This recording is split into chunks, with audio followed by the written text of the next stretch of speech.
आइए, आज नवरात्रि के तीसरे दिन हम सब मिलकर सुनते हैं माँ चंद्रघंटा की कथा।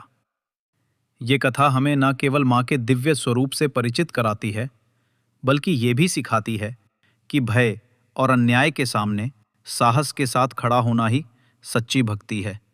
नवरात्रि का तीसरा दिन माँ दुर्गा के चंद्रघंटा स्वरूप को समर्पित है।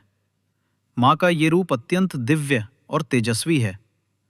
इनके मस्तक पर घंटी के ऐप्स का अर्धचंद्र सुशोभित रहता है।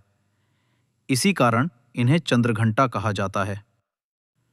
माँ का शरीर स्वर्ण के समान चमकता है। 10 भुजाएं हैं, जिनमें अस्त्र शस्त्र और वरमुद्राएं सुशोभित हैं। उनका वाहन सिंह है, जो वीरता और निर्भयता का प्रतीक है। माँ चंद्रघंटा का दर्शन करने मात्र से ही भक्त का भय दूर हो जाता है और हृदय में आत्मविश्वास का संचार होता है। कथा के अनुसार महिषासुर नामक असुर ने घोर तपस्या कर ब्रह्मा जी से ये वरदान प्राप्त किया कि कोई भी देवता उसका वध ना कर सके। वरदान पाकर वो अत्याचारी बन गया। उसने तीनों लोकों पर अधिकार जमाना शुरू कर दिया। देवताओं को स्वर्ग से निकाल दिया गया और हर ओर आतंक का साम्राज्य फैल गया।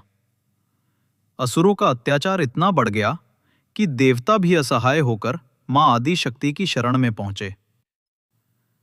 देवताओं की प्रार्थना सुनकर मां ने अपना उग्र स्वरूप धारण किया।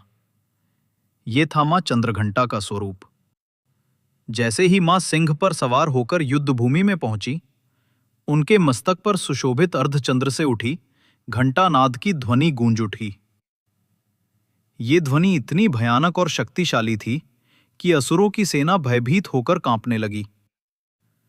घंटी की गूंज से असंख्य दैत्य वही नष्ट हो गए।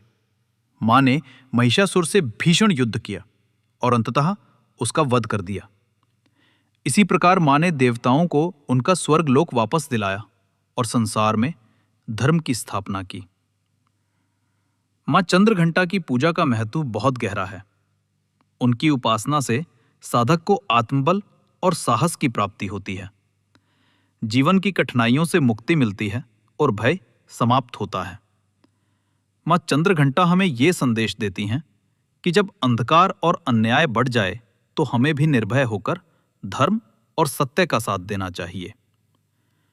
नवरात्रि के तीसरे दिन भक्त मां चंद्रघंटा की पूजा कर ओम देवी चंद्रघंटायै नमः मंत्र का जप करते हैं।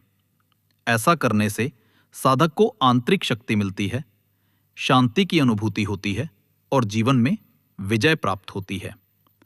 मां चंद्रघंटा अपने भक्तों को हर प्रकार के भय से मुक्त कर उन्हें निर्भय और शक्तिशाली बना देती हैं।